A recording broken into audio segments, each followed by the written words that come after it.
Hey, Modi ji just announced that don't buy the gold. साल भर तक घर में कोई भी फंक्शन हो सोना नहीं खरीदेंगे।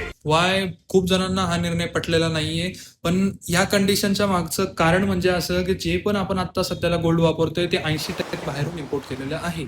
तर ते गोल्ड घेताना सुद्धा आपल्याला त्याची जे ट्रान्झॅक्शन असतं ते आपल्याला रुपीजमध्ये नाही तर डॉलरमध्ये करावं लागतं. आणि रुपीज तरी आपण छापू शकतो, पण डॉलर हे आपल्याला छापणं म्हणजे अशक्य आहे. तर डॉलरचा इंटेक एकतर वाढावा, नाहीतर डॉलर जे सेव्ह केलेले आहेत ते तरी आपण जपून जपून वापरावे, असं त्याच्या मागचा आपल्या सरकारचा मोटिव्ह आहे. तर सध्याला सोनं हे घेऊ नका, त्याच्यापेक्षा ह्या संधीचं सोनं करा, असं इनडायरेक्टली म्हणणं आहे मोदीजींचं आपल्यासाठी.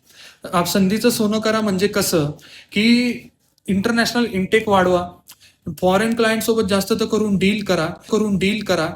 ती करन्सी जी डॉलरची करन्सी आहे ती आपल्या इंडियामध्ये आणा. आता ती कशी आणणार?